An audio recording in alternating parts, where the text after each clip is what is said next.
20 तक। आप 17 का सुनाना चाहेंगे? सुनाए सर। 10 तक। 9 का वर्ग? 9 बिल्कुल। ये बताइए, ये चंद्रशेखर आजाद पार्क का पूर्व नाम क्या था? उनका फेमस नारा रहा है कि हम आजाद हैं और आजाद रहेंगे। यानी स्वागत है सर सुपर क्लाइमेक्स एकेडमी में आप सभी। काफ़ी अच्छा फील हो रहा है कि इतने मतलब इतनी मैच्योरिटी इतनी कम उम्र में कि बच्चे, मैं देख रहा था खाना खाए हैं सब, कि अपना पॉलीथीन तक नहीं लोग छोड़े हैं। तो सर ये काफ़ी हमें इंटरनली रूप से बहुत ही हमें मतलब अट्रैक्ट किया कि हम चल के आपसे बात करें, तो बहुत ही अच्छा लगा सर। तो मैं आपसे बात करना चाहता हूँ सर, कृपया आप अपने कॉलेज का नाम बताएंगे सर? एक्चुअल में ये शैक्षिक ग्रुप आया हुआ है जी। तो ये विकास खंड नेवादा कौसाम्बी ये शैक्षिक भ्रमण है बच्चों का जी। और ये उच्च प्राथमिक विद्यालय के बच्चे हैं, जितने सारे प्रसिद्धि विद्यालय जो हमारे यहाँ चलते हैं, प्रसिद्धि विद्यालयों के बच्चे हैं सारे। चलिए, तो मैं थोड़ा सा किन्हीं से, आपको टेबल याद है दोस्त? पहाड़ा कितने तक याद है आपको? 20 तक। आप 17 का सुनाना चाहेंगे? सुनाए सर। 17 17 17 34 37 51 77 88 85 86 102 77 119 17 136 17 153 17 170। बिल्कुल, वेरी गुड वेरी गुड। एक क्लैपिंग हो जाए इनके नाम पे। तो उम्मीद करता हूँ आपको 17 तक टेबल है। क्या स्क्वायर वर्ग का नाम सुने हैं आप? वर्ग आपका नाम सुने हैं? 2 का वर्ग आपको पता है कितना होता है? 4। बिल्कुल, बहुत सही, बिल्कुल। ये छोटू के लिए सर, ये मतलब। और कितना तक वर्ग आपको याद है दोस्त? 10 तक। 9 का वर्ग? 9 बिल्कुल, बहुत सही। ये क्लैपिंग इनके नाम पे भी। और किन्हीं को वर्ग याद है? जैसा कि आप लोग बच्चों जानते हैं कि ये हम लोग प्रयागराज इस समय चंद्रशेखर आजाद पार्क में है, और आप सभी लोग जानते हैं कि ये बहुत ही ऐतिहासिक स्थान है, और जहाँ पर कौसाम्बी डिस्ट्रिक्ट से प्राथमिक विद्यालय के छोटे छोटे इन प्यारे से बच्चों को यहाँ पर जो है ना इस विद्यालय की तरफ से लाया गया है। और आप सभी जानते हैं कि प्रैक्टिकली नॉलेज पर बहुत विश्वास होता है, तो बच्चों को जो पढ़ाया जाता है उससे ज़्यादा विश्वास रखा जाता है कि इनको प्रैक्टिकली यहाँ पर आप देख सकते हैं चारों तरफ जो है ना चंद्रशेखर आज़ाद, यहाँ पर जो है चंद्रशेखर आज़ाद के बारे में आप लोग परिचित बहुत अच्छे से हैं। और आप जानते हैं कि उन्होंने नारा दिया था कि हम आज़ाद हैं, आज़ाद रहेंगे। और आप सभी लोग जानते हैं कि ये जो छोटे छोटे बच्चे हैं ना, यही हमारे आगे देश के भविष्य हैं। और ये देखिए कितने एक्टिव बच्चे हैं जो फटाफट से जो है अभी जवाब दे रहे हैं, यानी कि इनका भविष्य जो है कितना अच्छा होने वाला है। तो हम यहाँ के जो है ना इन गुरुजनों को भी बहुत बहुत धन्यवाद देते हैं कि इन्होंने ऐसा अपने बच्चों को मोटिवेट किया और यहाँ तक ले करके आए। तो सर आप क्या कहना चाहेंगे, यहाँ जो आप प्रयागराज में इस पार्क में आए हैं, इसका आने के पीछे क्या मेन उद्देश्य था? बच्चों को हम लोग सैद्धांतिक पढ़ाते ही थे, तो हम लोग ये इसलिए इनका भ्रमण कराया कि लोग थोड़ा सा देख करके प्रैक्टिकल भी जान लें। बिल्कुल बिल्कुल बिल्कुल, क्योंकि न्यू एजुकेशन पॉलिसी में बिल्कुल ये चीज़ कहा जाता है कि छोटे बच्चों को हम जो है ना रोट लर्निंग नहीं करवा सकते हैं, हम बच्चों को रटवा के नहीं सिखा सकते हैं। हम बच्चों को प्रैक्टिकली जो चीज़ सिखा सकते हैं वो उनके जीवन में हमेशा के लिए परमानेंट जो है स्थायित्व आ जाता है। तो बहुत ही अच्छा लगा इन बच्चों के बीच में आकर के। हम लोग भी घूमने ही आए थे, लेकिन इन बच्चों से मिले और ये साथी लोग जो हमारे गुरुजन हैं, इन लोगों से मिलके बहुत अच्छा लगा। और आप लोग भी कभी जब भी प्रयागराज आने का मौका मिले तो आप लोग भी इस पार्क में आएंगे तो ऐतिहासिक जो है ना, जो आपको जानकारी जो आपने किताबों में पढ़ी उसको आप यहाँ पे आकर के देख भी सकते हैं। तो आप सभी का बहुत बहुत धन्यवाद। चलिए, क्लाइमेक्स फैमिली आपका हमेशा उज्जवल भविष्य की कामना करता है। आप सभी दोस्तों का बेहतरीन तरीके से आप पढ़ाई करें, अपने गुरुजनों का नाम रोशन करें। तब तक के लिए जय हिंद। आज हम लोग आए हुए थे अल्फ्रेड पार्क, आप सभी लोग जानते हैं चंद्रशेखर आज़ाद पार्क में घूमने, और यहाँ पर हमें मिल गए हमारे पुराने स्टूडेंट्स, और इनसे हम लोगों ने सोचा कि चलिए बैठ के बात ही करते हैं। और आप अपना हमें नाम बताएं, क्या नाम है आपका? सर मेरा नाम कमल सिंह है। कमल सिंह है। आप सुपर क्लाइमेक्स एकेडमी के बारे में जानते हैं? जी सर। अच्छा, पढ़ाई किए हैं? जी सर। तो आदरणीय मारूफ सर के बारे में जानते हैं या पढ़े हैं सर से? जी सर, मारूफ सर से मैं मतलब पढ़ा हूँ। अच्छा, पढ़े हैं। तो और आपका भाई क्या नाम है? विजय। और आप? सर मेरा नाम प्रेम सागर है। और आप भैया? हिमांशु। राजू सिंह। अच्छा, तो लगभग आप लोग सभी लोग अभी तैयारी कर रहे हैं? जी सर। जी सर। अच्छा, तो सबसे पहले तो आप बताइए थोड़ा सा क्लाइमेक्स के बारे में, कैसा अनुभव रहा आपका? या बैच आप अभी भी पढ़ रहे हैं या कंप्लीट हो गया? सर मेरा बैच कंप्लीट हो गया। जो जहाँ तक मेरा मानना है ना, क्लाइमेक्स एकेडमी इलाहाबाद की सबसे अच्छी एकेडमी मानी जाती है। अच्छा। और है भी, मानना क्या है इसमें। तो सर जब हम मारूफ सर से मतलब करते थे ना, तो एक सवाल के कई कॉन्सेप्ट बताते हैं सर। हाँ। अच्छा। तो ज़्यादातर मारूफ सर के अगर मिनिमम 5 या 6 कॉन्सेप्ट बताते थे क्वेश्चन के। जैसा कि देखिए बच्चों, कोचिंग में तो मतलब एक अलग तरीके का अनुभव होता है, बट हम लोग एक रैंडमली ऐसे प्लेस पे आते हैं जहाँ पर बच्चे मतलब इनको तो हम जानते भी नहीं होते हैं। वैसे तो स्क्रिप्टेड लोग समझ सकते हैं कि नहीं भाई जो है ना कोचिंग में अगर कोई वीडियो बनता तो उस तरीके से, बट हम लोग यहाँ पे आज संडे था तो संडे को हमने सोचा कि चलो थोड़ा सा माइंड रिफ्रेश होगा, बाहर चलते हैं। तो आप जानते हैं सुपर क्लाइमैक्स एकेडमी के बच्चे, आपको ऐसी कोई उत्तर प्रदेश की जगह नहीं मिलेगी जहाँ पे आप जाएं पब्लिक प्लेस पे और वहाँ पे बच्चे ना मिलें। तो आप बताएं, जैसे कि आपसे कुछ पूछ सकता हूँ, आपने तैयारी तो की हुई है। जी सर। ये बताइए, ये चंद्रशेखर आज़ाद पार्क का पूर्व नाम क्या था? Company garden. अच्छा, कंपनी गार्डन। इसको कंपनी गार्डन क्यों कहा जाता है? ये जब विदेशी आए थे सर, तो इसमें मतलब चंद्रशेखर आज़ाद मतलब यहीं पे इनको मतलब मारा गया था। नहीं, इनको मारा नहीं गया था। देखिए थोड़ा सा अगर मैं बात करूं, प्रिंस अल्फ्रेड यहाँ पर जो उनकी शहरी यात्रा थी, प्रिंस अल्फ्रेड जब आए तो इसका नाम पड़ गया अल्फ्रेड पार्क। और आप सभी लोग जानते हैं कि आपके चंद्रशेखर आज़ाद जी को किसी ने मारा नहीं है। उनका अगर आपसे बात करें कि उनका बहुत फेमस नारा रहा है, आप मुझे बताएंगे? उनका फेमस नारा रहा है कि हम आज़ाद हैं और आज़ाद रहेंगे, यानी कि उसको उन्होंने अपने जिंदा रहते यानी कि उनको कोई गिरफ्तार नहीं कर सका, और उनकी वो रिवॉल्वर की गोली, अंतिम गोली स्वयं उनके हाथ से उन्होंने अपने इसी पार्क में मार ली थी। और आप सभी लोग जानते हैं इस पार्क की स्थापना अगर हम बात करेंगे कब हुई है, बताएंगे?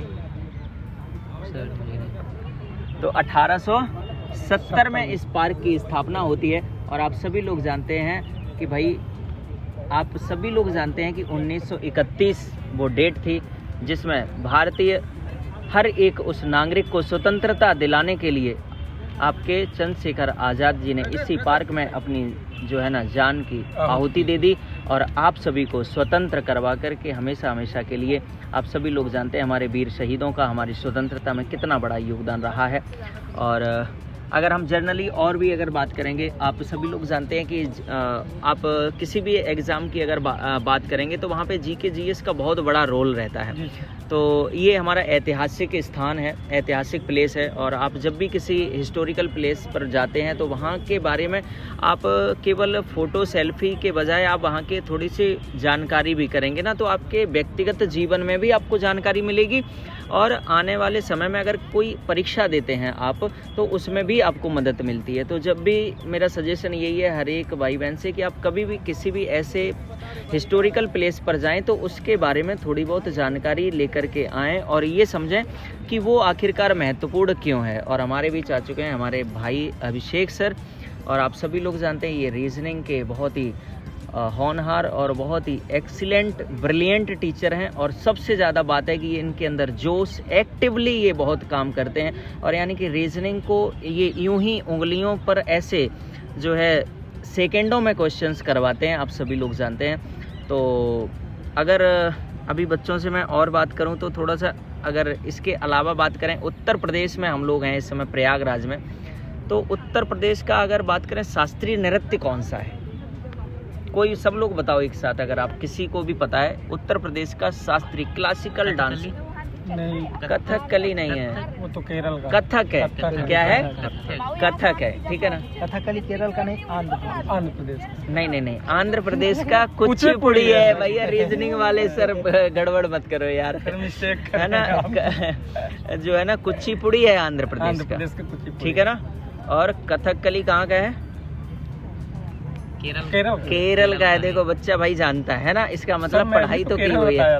हाँ, तुमने बताया था। मिस्टेक। और ये अभी बता रहा था कि जब इसको क्लास में एंट्री नहीं मिलती थी तो इसको सौरभ सर जो है ना अपने उससे जो है अपने बिहार पे इसको सौरभ सर एंट्री दिलवाते थे। नहीं, मारूफ सर हमको जानते भी थे ना, हम मतलब टेस्ट वगैरह में टॉप करते थे। अरे वाह भाई। तो सर मतलब मारूफ सर हमको जानते थे। अच्छा। और हम ओनली वहाँ इंडिविजुअल मैथ किए हैं और रीजनिंग संदेश अकेडमी रवि सर से किए हैं। अच्छा, बहुत बढ़िया, बहुत बढ़िया। तो मारूफ सर के मतलब हमें अंदर करने में मारूफ सर का भी बहुत बड़ा योगदान था। अच्छा, तो एग्जाम्स वगैरह कौन कौन से दे रहे हैं अभी? ओनली सीजीएल दे। अच्छा, ओनली सीजीएल। अभी तो ग्रेजुएशन कंप्लीट हुआ है। बहुत बढ़िया, चलिए आप बहुत जल्दी सिलेक्ट होंगे। और कुछ बताएं आप अपने अनुभव के बारे में, यहाँ पे आपको क्या अच्छा लगता है प्रयागराज में?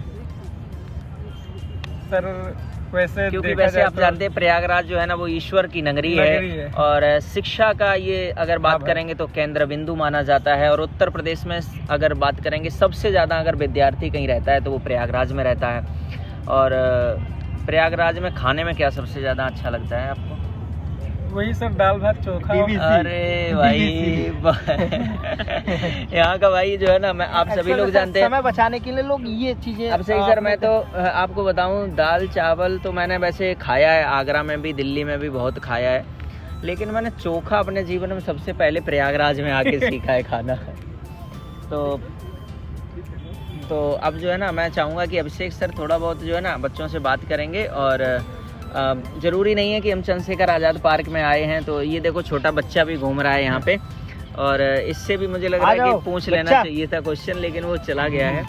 तो अब अभिषेक सर से बात करेंगे। अभिषेक सर कुछ बात। चलिए, धन्यवाद दोस्त, आप अपना कीमती समय जो हमें दे रहे हैं, काफ़ी आभार आपका। ठीक है, तो मैं मान के चलूँ कि आप मैथ कंप्लीट पढ़ चुके हैं, रीजनिंग कंप्लीट पढ़ चुके हैं, तभी आप सीजीएल दे रहे हैं, इतना तो मान के अभी अटेम्प्ट एक भी नहीं दिया। अटेम्प्ट एक भी नहीं अभी दिया। ग्रेजुएशन इस बार कंप्लीट हुआ, मतलब इस बार देने वाले हैं। बिल्कुल अच्छी बात है। तो हम चाहेंगे कि आप चीज़ें बेहतर करें।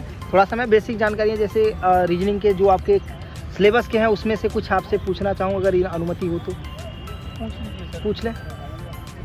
चलिए, अगर मैं बात करूँ सिलोजिस्ट में आपके सिलॉक्स नया निगमन आपके सिलेबस में भी है, और मतलब हर सेट में प्री की बात करें तो 2 क्वेश्चन, मेंस की बात करेंगे 3 इक्वलिटी वगैरह, मतलब वहाँ नंबर आप क्वेश्चन 13 हो जाते हैं। ठीक, और यहाँ 25 ही रहते हैं। तो आप हमें बता दें, जैसे मान लीजिए सभी वाले कंडीशन में जैसे कहता है, अगर ऐसे ओरली मैं कहना चाहूँ, अगर मान लीजिए पूरे के पूरे स्टेटमेंट आपके जो दिए गए हैं पॉजिटिव हो और कंक्लूजन में एक निगेटिव कंक्लूजन दिख जाए, तो उस कंडीशन में आप क्या प्रीफर करते हैं, क्या मतलब करते हैं? कुछ रूल वगैरह बेसिक ऐसे बताए गए हैं, आपको पढ़े भी होंगे, ऐसा बात डायग्राम से बता सकते हैं। हाँ, डायग्राम से भी मैं बताता हूँ, 150 से भी लोग बताते हैं, और मतलब डायग्राम से वाला रूल नहीं आता नहीं, डायग्राम मतलब कहीं न कहीं वो थोड़ा सा चीज़ें हमें उतना सफिशियंस भी नहीं कर पाती हैं कि मैं उससे आंसर आप लोग निकाल पाएँ। ठीक है ना? तो जैसे नहीं होता है कि एक रूल अपना होता है, पॉजिटिव स्टेटमेंट में निगेटिव कंक्लूजन गलत होते हैं, होता है कि नहीं? वही चीज़ मैं आपसे पूछना चाह रहा हूं। जहाँ तक मेरा मानना है तो यही क्वेश्चन मेरे ज़्यादा गलत होते हैं। चलिए, उम्मीद करते हैं बाकी एक बार आप रिवाइज कर लीजिएगा, क्योंकि आपको पता है कि सिलॉक्स से 2 क्वेश्चन बनने अनिवार्य हैं। ठीक, तो बाकी यहाँ से आप वो चीज़ें कर लीजिएगा। बाकी एक बात बताएं, मैं थोड़ा सा नॉन वर्बल की तरफ आपको झुकाव रुझान ले जाना चाहता हूँ। जैसे नॉन वर्बल में अगर मैं बात करूँ कि इस बार थोड़ा सा पैटर्न है, यानी जो जुलाई में 14 तारीख के फर्स्ट शिफ्ट हुआ था, 14/7 में फ्री हुआ था पेपर, याद है कि नहीं आपको? 14 जुलाई 2023 को 39 सेट हुए, तो 39 से, हाँ मतलब आप दिए हो या ना दिए हो वो अलग चीज़ है। ठीक है ना? मैं बता रहा हूँ कि हुआ था। ठीक है, टोटल 39 सेट हुए थे। आप उसमें हमें बताएं, जैसे कोई ऑब्जेक्ट है, ठीक, अगर मिरर है हमारा, ऑब्जेक्ट के बाएं रखते हैं तो वहाँ पर हमारा क्या बनता है? ऑब्जेक्ट के बाएं या दाएं रखते हैं ना मिरर, तो वहाँ पर हमारा क्या बनता है? मिरर इमेज बनता है कि वाटर इमेज? मतलब मिरर, बिल्कुल सही जवाब भैया का। बिल्कुल वही चीज़ अब मैं पूछने वाला था। और ये लेफ्ट राइट इस बार हुआ क्या था कि जैसे ही मिरर को क्या कर दे रहा था, ऑब्जेक्ट के नीचे रख दे रहा था, और प्रश्न में बड़े ही सुनहरे शब्दों में लिख रहा था कि दिए गए मतलब क्या है, मतलब हमारा ऑब्जेक्ट का मिरर इमेज ज्ञात करें या दर्पण प्रतिबिंब ज्ञात करें। एक्चुअल में पहला ऑप्शन आपको दर्पण प्रतिबिंब ही दे रहा था, लेकिन जैसे ही ऑब्जेक्ट को आप मिरर के नीचे रखते हैं, कहने के लिए दर्पण प्रतिबिंब होता, वास्तव में हमारा क्या बनता है? वो वाटर इमेज। ये चीज़ें काफ़ी डिस्टर्ब किया था बच्चों को। ठीक है ना? तो बाकी चीज़ें आप जाहिर बात है प्रैक्टिकली पढ़ा के जाओगे? नहीं, रीजनिंग पढ़ाना नहीं है सर, जैसे ये व्यवहारिक चीज़ें हैं, ये चीज़ पूछना। बाकी ओरल चीज़ें जैसे देखिए, पूछिए। चलिए, अगर मैं बात करूं सर, तो जैसे एक मान लीजिए कोई ट्रायंगल है, ठीक, कोई ट्रायंगल नहीं, दिखाने की जरूरत नहीं, कोई ट्रायंगल है, अगर उसके शीर्ष से आधार पर 2 रेखाएं खींची गई हों, ठीक है ना? जैसे कोई ट्रायंगल है, ठीक है, जैसे मैं जानकारी के लिए आपको बता दूं, कोई एक नॉर्मल सा ट्रायंगल लेता हूं, जैसे यही ले लीजिए आप, ठीक है, यही ट्रायंगल है आपका, ध्यान से देखिए, ये जो हॉरिजॉन्टल है हमारा, इसको हटा दीजिए, ये वर्टिकल जो है ना, इसको लेके चलना है, यानी जो क्षैतिज है इसको नहीं, आपको इग्नोर करना है। तो आपके शीर्ष से आधार पर 2 रेखाएं खींची जाती है, तो नंबर ऑफ ट्रायंगल आप कितना बताएंगे इसमें, या फिर इसी में बता दीजिए नंबर ऑफ ट्रायंगल कितना है इसी डायग्राम में, चाहे इस फिगर में चाहे पिछले वाली फिगर में, जिसमें 2 लाइन कम है, कितना होगा? आसान पड़ेगा, 18 होगा। चलिए देख लेते हैं हम बाकी आपको, ठीक है ना? चलिए, बिल्कुल 18 आपका सही आ रहा है। रूल आप बता सकते हैं थोड़ा सा शॉर्ट, कैसे आप करते हैं? गिनती कर लेते हैं, हाँ। फिर ऊपर गिनती बिल्कुल सही जवाब। ऐसी कंडीशन जब आपको आती है तो आप क्या करेंगे, ऊर्ध्वाधर जो पंक्तियां हमारी बनी होती है उसमें नंबरिंग करते हैं और जो बड़ा नंबर हमारा होता है वहाँ मल्टीप्लाई टू करते हैं। ठीक है, उसके बाद देखते हैं हमारी क्षैतिज रेखाएं कितनी है, ये देखते हैं ना, जितनी क्षैतिज रेखाएं होती है उससे गुणा कर देते हैं, टोटल हमारा नंबर ऑफ ट्रायंगल आ जाता है। चलिए अब एक बात बताएं, जैसे हमारा कोई वर्ग है या चतुर्भुज है या आयत है, उसके विकर्ण परस्पर एक दूसरे को काट रहे हैं। ठीक है, जैसे यही हमारा आयत है या चतुर्भुज है, इसके विकर्ण एक दूसरे को काट रहे हो तो वहाँ पर नंबर ऑफ ट्रायंगल कितने बनते हैं। जैसे ये चतुर्भुज है हमारा, ये विकर्ण होते हैं ना, विकर्ण जानते हैं कि नहीं, तो ये विकर्ण एक दूसरे को परस्पर काट रहे हो तो वहाँ पर नंबर ऑफ ट्रायंगल हमारा कितना, बिल्कुल सही जवाब। वहाँ भी कंडीशन यही होती है कि नंबर ऑफ बॉक्स हम काउंट करते हैं और बड़ी वाले नंबर में 2 से मल्टीप्लाई करते हैं। बिल्कुल सही जवाब, काफ़ी अच्छा लगा आपसे मिलके। तो बाकी निर्भय सर आप तब तक के लिए जय हिंद। बाकी क्लाइमेक्स परिवार आपको उज्जवल भविष्य की कामना करते हैं। ठीक है, हाँ, सौरभ सर बता रहे थे ये कि आपकी वजह से इन्होंने मतलब कुछ चीजें आपको इनकी आसान हो गई। विदाउट मतलब एक्सपायर कार्ड पे पड़े हैं। एक साल बिगाड़, ये पूरा का पूरा क्रेडिट मारूफ सर का है। मारूफ सर आपको अथॉरिटी दिए थे आपको पढ़ने के, परमिशन सर। बिल्कुल। तो कुछ बच्चे मिल गए और ये लोग भी हालांकि घूमने ही आए हैं, तो सोचा कि इनसे भी थोड़ी बहुत जानकारी लेते हैं कि भाई आप लोग आए हैं। तो सबसे पहले तो आप सभी का वेलकम है, स्वागत है इस आपके सुपर क्लाइमेक्स एकेडमी परिवार में। आप ये बताइए, आप इस समय चंद्रशेखर आज़ाद पार्क में हैं, तो आप लोग थोड़ी बहुत तैयारी भी करते होंगे। तो जीएस में अगर आपने कभी चंद्रशेखर आज़ाद जी के बारे में पढ़ा होगा तो आप जानते हैं कि इस पार्क का पूर्व नाम क्या था। इससे पहले चंद्रशेखर आज़ाद पार्क से पहले इसको किस नाम से जाना जाता था? बिल्कुल, बहुत बढ़िया। देखिए, अल्फ्रेड पार्क के नाम से इसको पहले जानते थे। और आप क्या ये बता सकते हैं कि जो आपके चंद्रशेखर आज़ाद जी थे, इनका जन्म किस राज्य में हुआ था? यूपी में नहीं हुआ था, ठीक है ना। यूपी में आप लोग भी कमेंट करके बताएंगे कि चंद्रशेखर आज़ाद जी का जन्म जो है ना किस राज्य में हुआ था। हाँ भाई, जिला भी बताना पड़ेगा। अगर आप जिला जानते नहीं तो स्टेट बताइएगा। अगर भारत के किस राज्य में जन्म हुआ था, ये बहुत महत्वपूर्ण आपके लिए भी प्रश्न हो सकता है, ठीक है ना। और चंद्रशेखर आज़ाद जी ने नारा कौन सा दिया था? आपको नारा उनका याद है? हम आज़ाद हैं, आज़ाद रहेंगे। बहुत बढ़िया, वेरी गुड। यानी कि भाई हम आज़ाद हैं, आज़ाद रहेंगे, ठीक है ना। महत्वपूर्ण नारा था। और उनका ये स्टेटमेंट इतना फेमस है कि आज हमारे जो है ना, आम तौर पे अगर किसी से भी आप बात करोगे तो हर कोई यही चाहता है कि हम आज़ाद हैं और आज़ाद रहेंगे। यानी कि कोई भी किसी की अधीनता बर्दाश्त नहीं करता है ना, अधीनता, और ये होना भी चाहिए, इंडिपेंडेंट रहना चाहिए।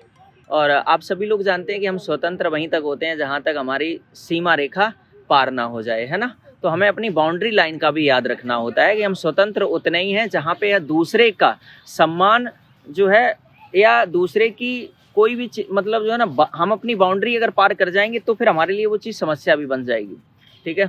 तो अगर हम बात करेंगे चंद्रशेखर आज़ाद जी से, अगर आपको प्रेरणा लेनी चाहिए तो आप क्या ऐसा सोचते हैं अपने अंदर कि भाई ये जो है ना बहुत मतलब आप आदर्श मानते होंगे तभी आप यहाँ पर आए हैं, तो ऐसा क्या कि भाई नहीं, ये हर भारत देश के हर एक युवा में मतलब जो है ना होना चाहिए?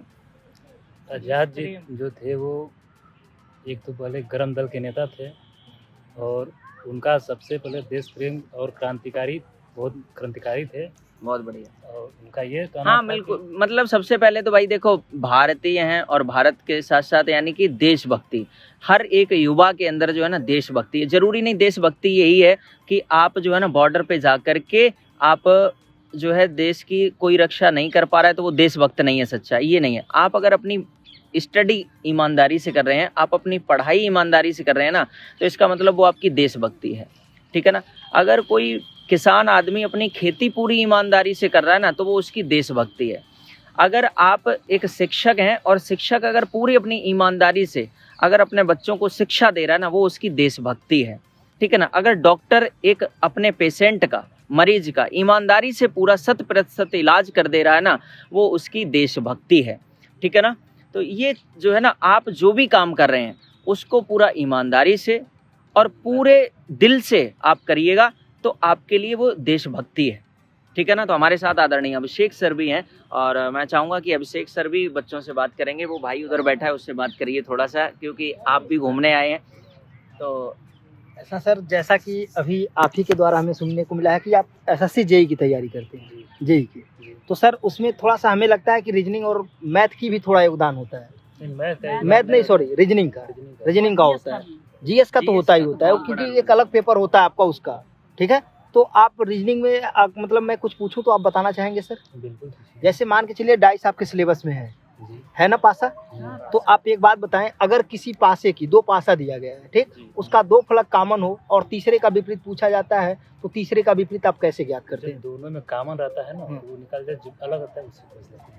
जी बिल्कुल, इनके कहने का मतलब जी बिल्कुल सही बता रहे हैं। यदि किसी पासे की 2 फलक कॉमन होता है, तीसरा सदैव एक दूसरे का विपरीत होता है। लेकिन अगर एक फलक कॉमन दिया गया होता तो उस कंडीशन में आप क्या करते हैं सर?